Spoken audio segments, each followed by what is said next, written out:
Rendez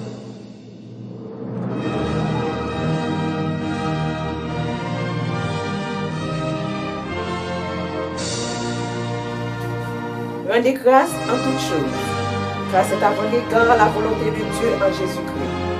N'éteignez pas l'esprit, ne méprisez pas les prophéties, mais examinez toutes choses, retenez ce qui est bon. Efforce-toi de te présenter devant Dieu comme un homme éprouvé, un ouvrier qui n'a point à rougir, qui dispense droitement la parole de la vérité.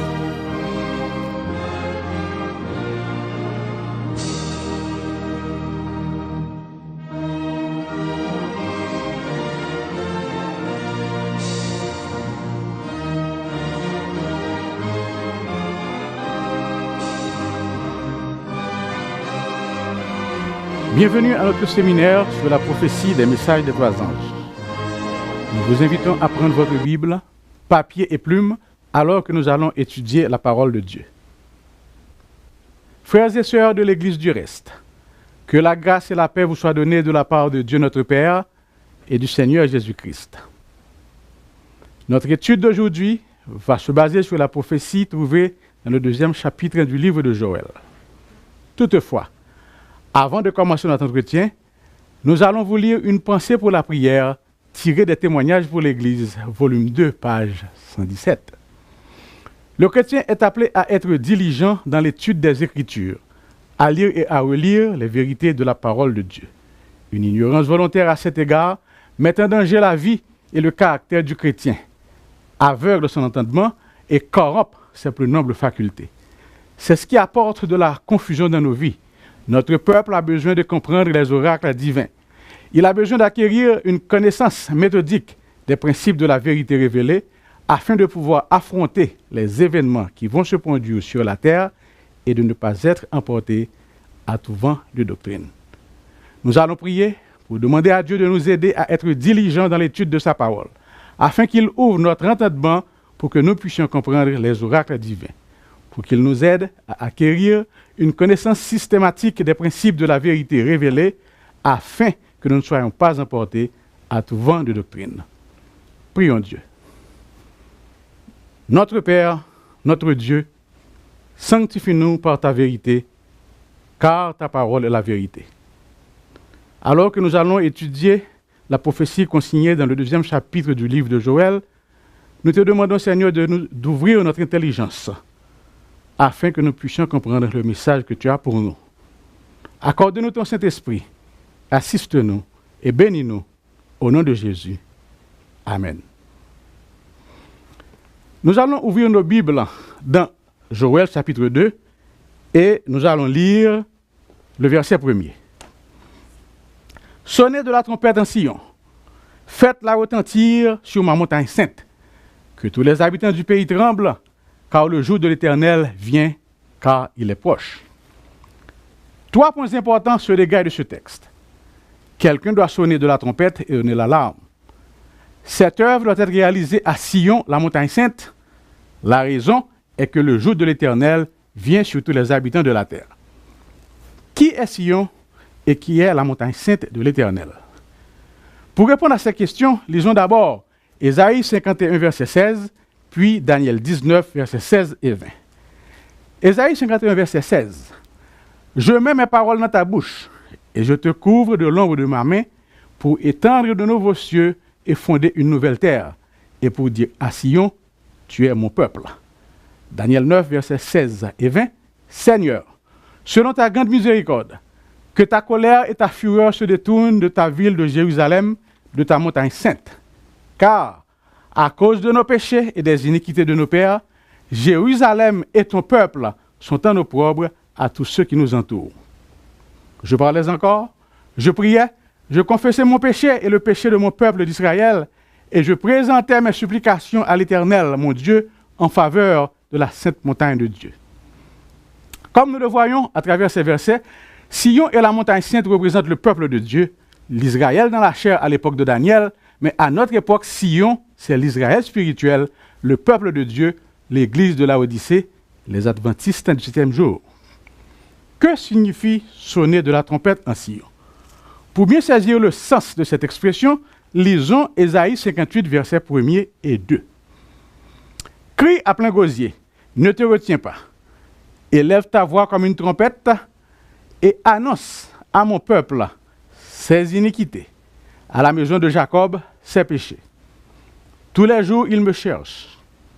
Ils veulent connaître mes voies, comme une nation qui aurait pratiqué la justice et n'aurait pas abandonné la loi de son Dieu. Ils me demandent des arrêts de justice. Ils désirent l'approche de Dieu. L'esprit de prophétie, commentant ce passage, déclare dans la tragédie des siècles, page 490, ce qui suit. Cet ordre est aussi lancé. Crie à plein gosier, ne te retiens pas. Élève ta voix comme une trompette et annonce à mon peuple ses iniquités, à la maison de Jacob ses péchés. Ce n'est pas à un monde méchant, c'est celui que Dieu appelle mon peuple qui est repris pour ses transgressions. Le Seigneur dit encore, tous les jours ils me cherchent, ils veulent connaître mes voies, comme une nation qui aurait pratiqué la justice et n'aurait pas abandonné la loi de son Dieu. Il s'agit de personnes qui se croient justes et qui semblent s'intéresser vivement au service de Dieu. Mais la censure sévère et solennelle de celui qui sonde les cœurs leur apprend qu'elle foule aux pieds ces divins préceptes. Nous devons comprendre que l'Église est en train d'accomplir la prophétie d'Ésaïe 58. Nous sommes en rébellion et nous pratiquons des péchés que le ciel condamne et abhorre. Et c'est par le son d'une trompette, en d'autres termes, par un message, que Dieu cherche à nous ramener de l'état de dégradation dans lequel nous sommes tombés. Dans Témoignages pour l'Église, volume 1, page 42, nous lisons « Chers frères et sœurs, le Seigneur m'a montré dans une vision l'Église dans son état de tiédeur actuel. Tandis que celle-ci m'apparaissait, l'ange lui dit « Jésus s'adresse à toi et te recommande d'avoir du zèle et de te repentir. » Ces paroles doivent être prises en sérieuse considération, car la spiritualité et la vie du peuple de Dieu se sont évanouies devant la conformité au monde, l'égoïsme et la convoitise. Dans Apocalypse 3, versets 15 et 16, le Seigneur Jésus, le témoin fidèle et véritable, s'adresse ainsi à l'église de la Odyssée. « Je connais tes œuvres. Je sais que tu n'es ni froid ni bouillant. Puisses-tu être froid ou bouillant? Ainsi, parce que tu es tiède et que tu n'es ni froid ni bouillant, je te vomirai de ma bouche. » À la page 98 du même livre, il est écrit « Le peuple de Dieu doit prendre garde aux signes des temps. Les signes de la venue du Christ sont trop clairs pour être mis en doute. Et à leur vue, tous ceux qui professent croire à la vérité devraient devenir des prédicateurs pleins de vie. Dieu nous appelle tous, prédicateurs laïcs, à nous réveiller. Le ciel tout entier est en état d'alerte. Le rideau descendra bientôt sur le dernier acte de l'histoire du monde. Nous traversons les périls des derniers jours, mais les plus grands dangers sont encore devant nous. Et cependant, nous dormons. Ce manque d'activité et de zèle pour la cause de Dieu est effrayant. Cette stupeur mortelle vient de Satan. Comme nous le voyons, la condition du peuple de Dieu est alarmante. Nous devons être complètement morts pour ne pas réaliser l'urgente nécessité de nous réveiller. De toute façon, Dieu veut qu'un avertissement sonore, comme le son d'une trompette, soit lancé à son peuple. Car les ténèbres de la méconnaissance de Dieu enveloppent la terre. Les hommes ont oublié son caractère. On l'a mal compris et faussement interprété. Il faut qu'un message venant du Seigneur soit proclamé à notre époque, message lumineux par son influence et salutaire par sa puissance. Nous avons à révéler au monde le caractère de Dieu, l'éclat de sa gloire, de sa bonté, de sa miséricorde et de sa vérité doit se répandre au milieu des ténèbres. Les paraboles de Jésus, page 364. À ne pas oublier que la raison pour laquelle l'Éternel demande de sonner de la trompette en Sion, c'est que le jour de l'Éternel vient, il est proche. Concernant le jour de l'Éternel, voici ce qui est écrit dans Sophonie 1er, versets 14 à 18. Le grand jour de l'Éternel est proche, il est proche, il arrive en toute hâte. Le jour de l'Éternel fait entendre sa voix et le héros pousse des cris amers.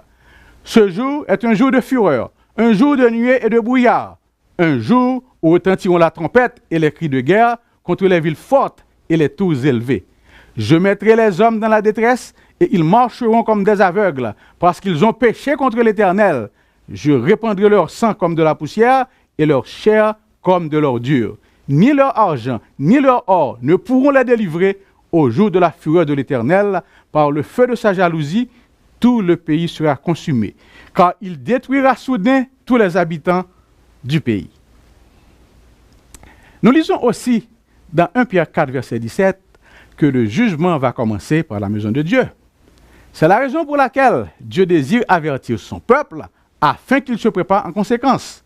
Et c'est par un message bien précis qu'il veut le faire, comme cela est écrit dans Malachie 4, versets 5 et 6, où il est dit: « Voici, je vous enverrai Élie le prophète, avant que le jour de l'Éternel arrive, ce jour grand et redoutable.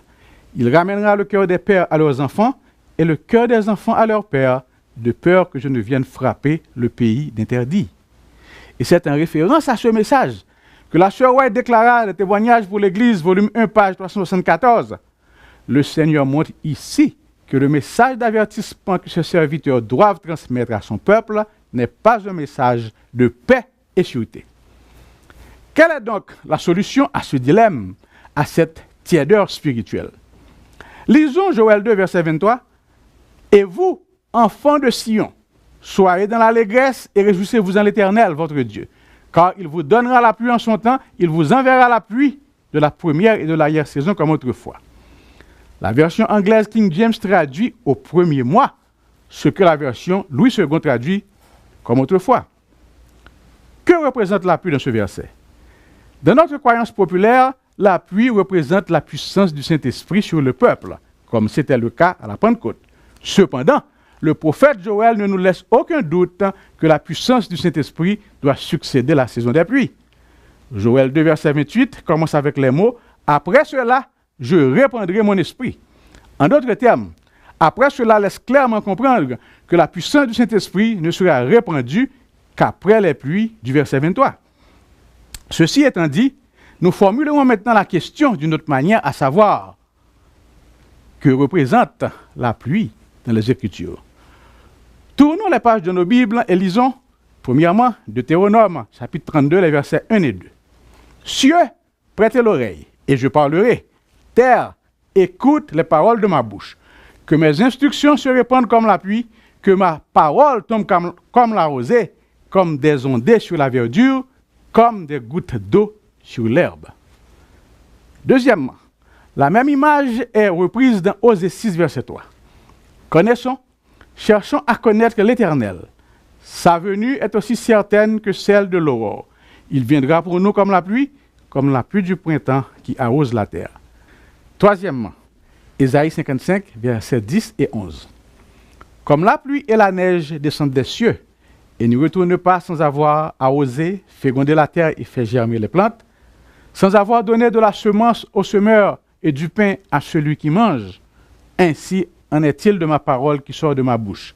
Elle ne retourne point à moi sans effet, sans avoir exécuté ma volonté et accompli mes desseins. » Ainsi donc, la pluie dans les Écritures est synonyme de message, de vérité, d'instruction, d'enseignement, de doctrine.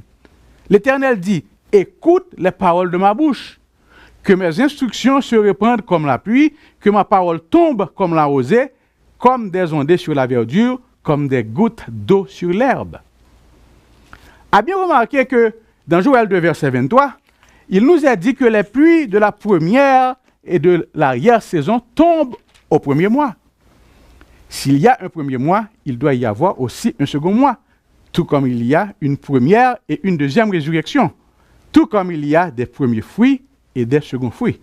D'où la nécessité de nous poser la question à savoir, que signifie le premier mois et que signifie le second mois? L'inspiration nous éclaire ici en nous révélant que le premier mois, c'est l'époque de la moisson dans l'Église, tandis que la moisson pour le monde représente le second mois. En d'autres termes, le jugement des vivants va commencer par la maison de Dieu, dans l'Église, pour finir dans le monde. Pour mieux répéter, il faut remarquer que la pluie vient en premier lieu et l'effusion ou la puissance de l'Esprit après. Par conséquent, la pluie est une chose et l'effusion de l'Esprit une autre. Par la pluie, elle représentait une grande lumière venant de la parole de Dieu qui doit mûrir la moisson et éclairer la terre de sa gloire. C'est le message de l'ange d'Apocalypse 18, verset 1er. Après cela, je vis descendre du ciel un autre ange qui avait une grande autorité, et la terre fut éclairée de sa gloire. L'effusion de l'Esprit est la puissance qui doit descendre sur les serviteurs de Dieu afin qu'ils puissent exécuter l'œuvre représentée par la pluie de la première et de l'arrière-saison. Après cela, je répandrai mon esprit sur toute chair. Joël 2, verset 28. Sur toute chair, cela veut dire que c'est l'Esprit qui doit convaincre tous ceux qui sont sincères de la vérité et les amener dans l'Église comme il en fut à la Pentecôte. Alors, Joël 2, verset 24 sera accompli, car les airs se rempliront de blé et les cuves regorgeront de mou et d'huile. Dans la tragédie des siècles, à la page 64, nous lisons: la proclamation de l'Évangile ne se terminera pas avec une puissance inférieure à celle qui a marqué ce début. Les serviteurs de Dieu, le visage illuminé d'une sainte consécration, iront de lieu en lieu proclamer le message céleste. Des milliers de voix, les 144 000, le feront retentir dans toutes les parties du monde. Les malades seront guéris, des miracles et des prodiges accompagneront les croyants. Ce n'est pas tant par des arguments que par une profonde conviction inspirée par le Saint-Esprit que sera proclamé l'avertissement. Plusieurs de ceux qui n'avaient pu comprendre la vérité la saisiront pleinement et s'y conformeront. Des rayons de lumière pénétreront alors en tout lieu. La vérité paraîtra dans toute sa clarté et les âmes honnêtes briseront les chaînes qui les asservissaient. Les relations de famille et d'église ne pourront plus les retenir. Fin de citation. Comme on le voit, Dieu avertit d'abord son Église afin que celle-ci puisse à son tour avertir le monde. La pluie tombe au premier mois, c'est-à-dire le mois dans lequel l'œuvre finale en faveur de l'Église est accomplie, le scellement des 144 000. Par conséquent, durant cette période de temps, avant l'accomplissement d'Ézéchiel 9, une grande lumière doit être révélée. Remarquez le parfait ordre grammatical des mots au moment de leur application, divisant clairement la parole de vérité comme si elle était écrite exactement au temps où ces paroles prophétiques sont révélées. Car il vous donnera la première pluie dans sa mesure. Version Darby. C'est la lumière de la vérité qui est caractérisée par la pluie de la première saison, qui doit tomber avant le temps de la pluie de l'arrière-saison.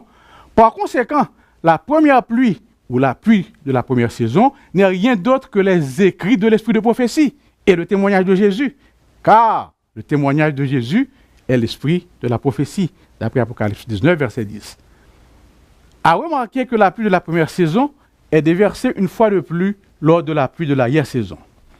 Et il fera descendre sur vous la première pluie et la dernière pluie au premier mois. Ainsi donc, la pluie de la première saison, l'esprit de prophétie, tombe une seconde fois, se révélant plus complètement lors de la pluie de l'arrière-saison.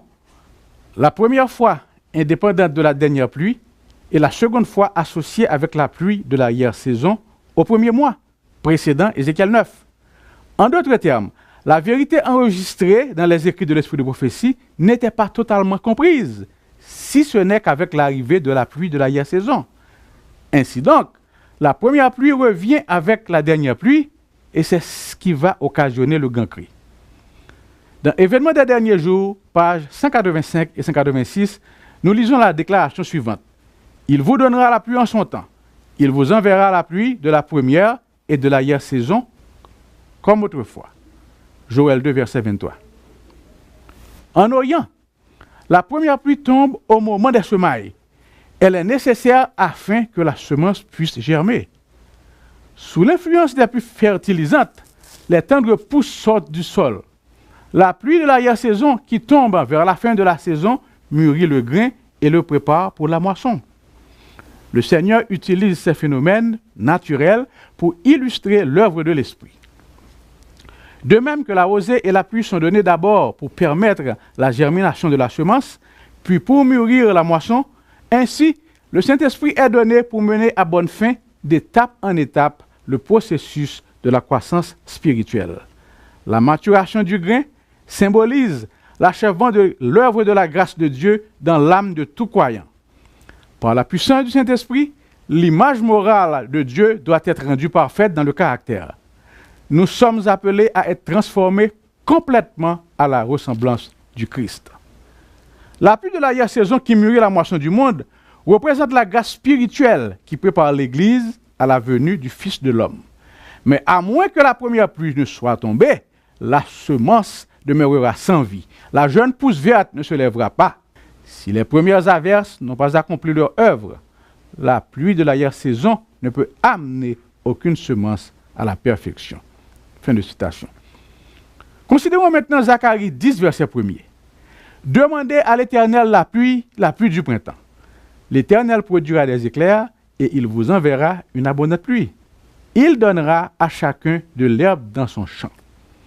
Ce verset, à la lumière de la version anglaise King James, devrait se traduire ainsi. Demandez à l'Éternel la pluie au temps de la pluie de l'arrière-saison. L'Éternel fera apparaître de clairs nuages et fera tomber des ondées de pluie sur chaque herbe du champ. A bien remarqué que Zacharie 10, verset 1er, reproduit la même image trouvée dans Deutéronome 32, verset 2, où l'Éternel affirme que mes instructions se répandent comme la pluie, que ma parole tombe comme la rosée, comme des ondées sur la verdure, comme des gouttes d'eau sur l'herbe.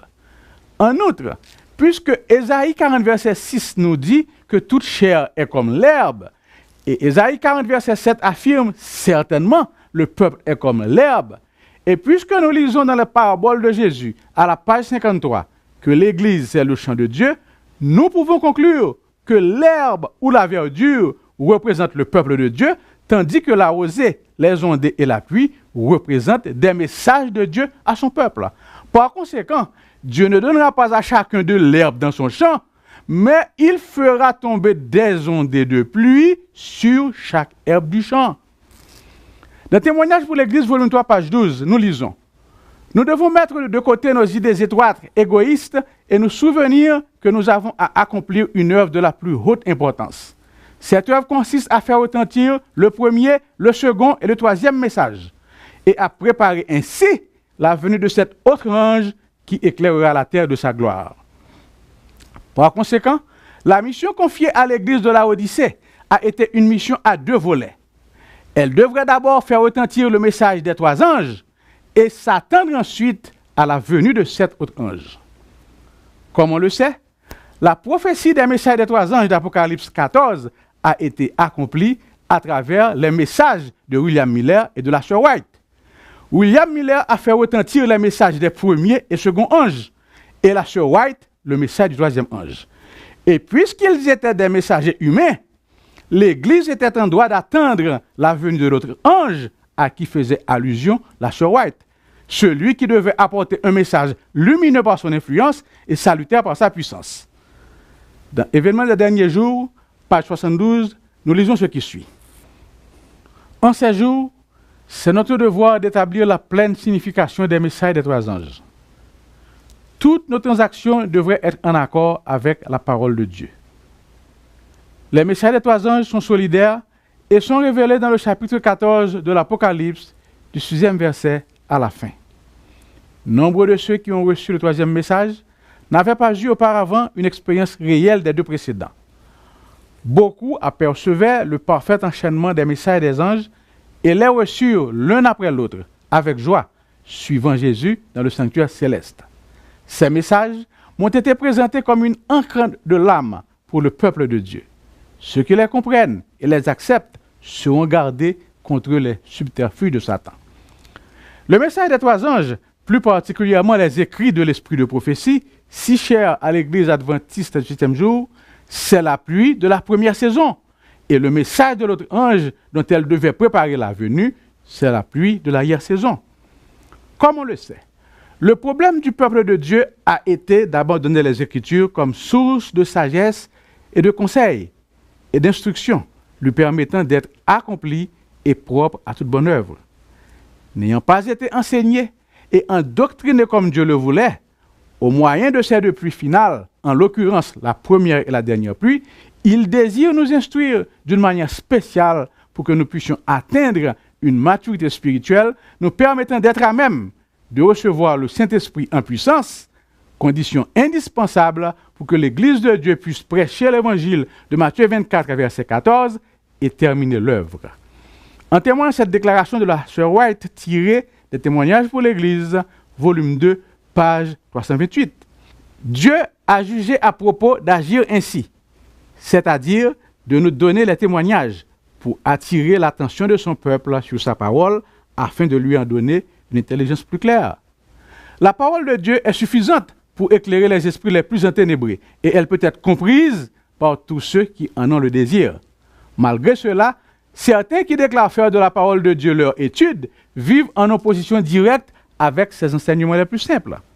Alors, afin que hommes et femmes n'aient aucune excuse, Dieu leur envoie des témoignages directs et précis, les ramenant à la parole qu'ils ont négligé de suivre. Dans Testimonies to Ministers, page 507, voici ce que nous lisons. Nombreux sont ceux qui n'ont pas su s'approprier la pluie de la première saison, ni profiter des bienfaits que Dieu voulait leur accorder. Ils espèrent que la pluie de la saison comblera cette lacune. Ils se trompent lourdement. Il ne faut pas négliger la grâce représentée par la pluie de la première saison.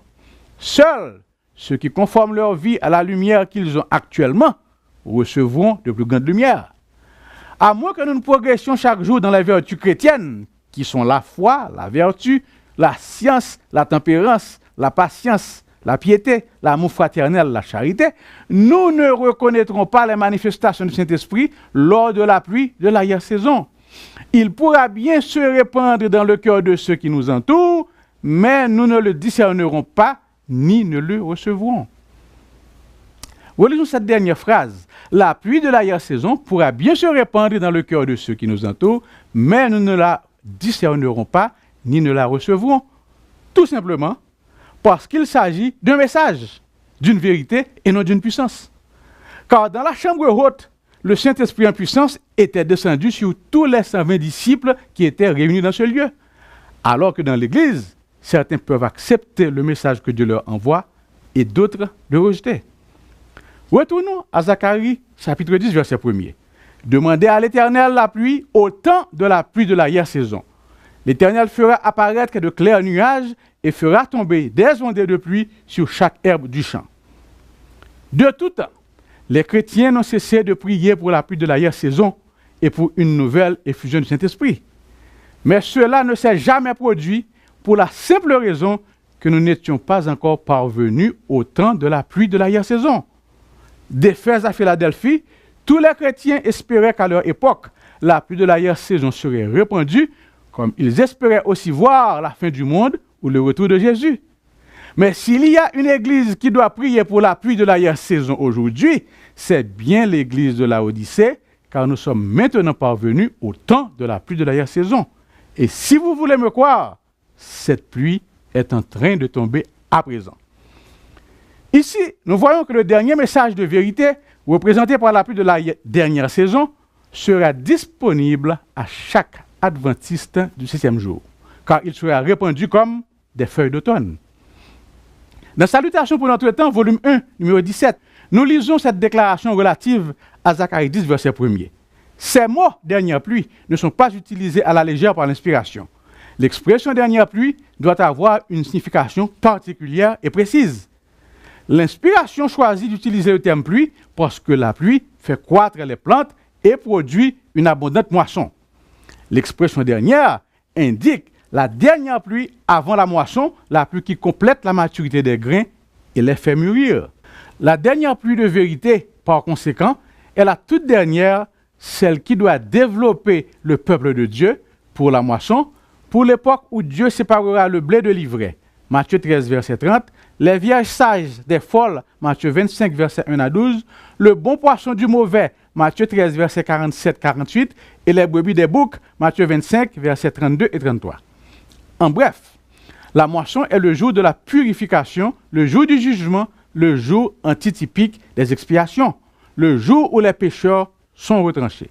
Cette dernière pluie spirituelle doit par conséquent accomplir à l'Église exactement ce que fait la pluie naturelle au champ. Sans cette dernière pluie, les saints ne sauraient se développer en vue du grenier céleste, ni livrer pour le feu. La dernière pluie illustre par conséquent la dernière ondée de vérité. Et à l'instar de la pluie qui parvient à chaque herbe qui se trouve dans le champ, cette dernière portion de vérité doit également parvenir gratuitement à chaque membre de l'Église qui vit juste avant l'époque de la moisson. Aussitôt que cette touche finale de développement sera accomplie, la faucille sera mise au précieux grain doré. Cependant, rappelons-nous que le grain n'est pas laissé dans le champ en vue de pourrir, mais il est mis dans le grenier, le royaume, tandis que l'ivraie est brûlée. C'est ce que déclare le Seigneur dans Matthieu 13, verset 30.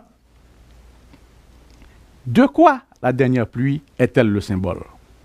Est-ce la vérité opérant des miracles ou une puissance opérant des miracles? Le prophète Joël explique que la puissance opérant des miracles fait suite à la première et à la dernière pluie. Voici ce qu'il déclare. Et il arrivera après cela, après la première et la dernière pluie, que je répandrai mon esprit sur toute chair. Vos fils et vos filles prophétiseront, vos vieillards auront des songes et vos jeunes gens des visions. Même sur les serviteurs et les servantes, dans ces jours-là, je répandrai mon esprit. Joël 2, versets 28-29. Il est alors évident que la dernière pluie est la vérité accomplissant des miracles qui fait mûrir les saints pour la moisson, dont les 144 000 constituent les premiers fruits. Apocalypse 14, verset 4. Aussi, afin de rassembler rapidement les seconds fruits, le Seigneur déverse son esprit sur chaque premier fruit saint, sur chaque herbe, vieux ou jeune, garçon ou fille, non sur un ici et un autre là. Puisque les disciples étaient tous dans un même lieu, dans la chambre haute à Jérusalem, lors de la première effusion de l'Esprit à la Pentecôte, il en sera de même dans l'antitype. Après avoir brûlé l'ivraie, lors de la moisson finale dans l'église, le blé sera recueilli dans le grenier à Jérusalem. Et c'est de là, dans un même lieu, que la puissance du Saint-Esprit sera répandue sur les premiers fruits, comme en témoignent les versets 24 à 27 du chapitre 36 d'Ézéchiel. Lisons Ézéchiel chapitre 36, versets 24 à 27. Je vous retirerai d'entre les nations, je vous rassemblerai de tous les pays et je vous ramènerai dans votre pays. Je répandrai sur vous une eau pure et vous serez purifiés. Je vous purifierai de toutes vos souillures et de toutes vos idoles. Je vous donnerai un cœur nouveau et je mettrai en vous un esprit nouveau. J'ôterai de votre corps le cœur de pierre et je vous donnerai un cœur de chair. Je mettrai mon esprit en vous et je ferai en sorte que vous suiviez mes ordonnances et que vous observiez et pratiquiez mes lois. Chers frères et sœurs, la pluie de l'arrière-saison vous est envoyée afin de vous donner le développement dont vous avez besoin et de vous rendre capable de survivre au jour grand et redoutable de l'Éternel. Malachie 4, verset 5, le jugement des vivants. Ne tardez pas davantage. Appropriez-vous de cette ondée. Mettez-vous à découvert et permettez à la précieuse pluie de vous arroser. Permettez-la de vous pénétrer, de peur que les anges ne vous trouvent non préparés pour le grenier et qu'ils ne vous jettent au feu avec l'ivraie. En ce qui concerne ce sujet, l'inspiration fait clairement ressortir que pas une âme, pas un seul brin d'herbe ne saurait être digne du royaume grenier si elle n'absorbe cette dernière pluie de vérité.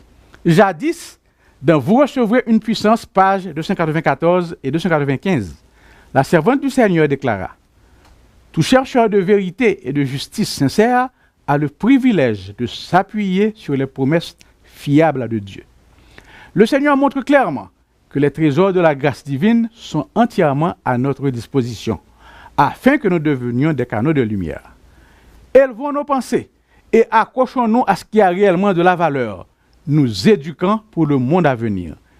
Ne rechercherons-nous pas le Seigneur avec sincérité, nous repentant de nos rechutes, nous lamentant d'avoir négligé sa parole, de ne pas mieux connaître sa vérité? Tournons-nous vers lui du fond du cœur. Faisons aujourd'hui un pas vers le ciel. La pluie de l'arrière-saison va tomber sur le peuple de Dieu. Un ange puissant descendra du ciel et illuminera la terre de sa gloire. Sommes-nous prêts à participer à l'œuvre glorieuse du troisième ange, à recevoir la rosée céleste? Dans ce cas, purifions le temple de l'âme et préparons-nous aux averses de la pluie de l'arrière-saison. Le Seigneur ne rafraîchira jamais par sa présence un cœur non purifié. Puisse Dieu nous aider à mourir au moi, de sorte que Christ, l'espérance de la gloire, demeure en nous. Frères et sœurs bien-aimés, nous sommes finalement parvenus au temps où nous devons ouvrir grandes nos oreilles et très grands les yeux pour éviter de marcher comme des aveugles. Car il n'y aura pas d'excuse pour l'aveuglement volontaire, selon ce qui est écrit dans Événements des derniers jours, page 220, numéro 797. Ceux qui ont l'occasion d'entendre la vérité et cependant ne prennent pas la peine de l'écouter ou de la comprendre, pensant que s'ils n'écoutent pas, ils ne seront pas responsables, seront jugés coupables devant Dieu comme s'ils avaient entendu et rejeté la vérité. Il n'y aura aucune excuse pour ceux qui choisissent de marcher dans l'erreur alors qu'ils pouvaient comprendre la vérité. Jésus a accompli la rédemption des péchés par ignorance, mais l'aveuglement volontaire ne bénéficiera nullement de son ministère. Prenez garde de ne pas rejeter la vérité. Le grand danger de notre peuple a été de dépendre des hommes et de faire de la chair leur appui. Ceux qui n'ont pas cultivé l'habitude d'étudier la Bible pour eux-mêmes ou de peser les évidences ont mis leur confiance dans les dirigeants et acceptent les décisions qu'ils prennent. Ainsi, plusieurs rejetteront les messages que Dieu envoie à son peuple si ses frères dirigeants ne les acceptent pas. Testimony to Ministers, pages 106 et 107. Que Dieu vous garde et qu'il vous bénisse. Si vous avez été béni par cette présentation et si vous désirez obtenir d'autres études, veuillez nous contacter au numéro suivant 1 800 729 74 94.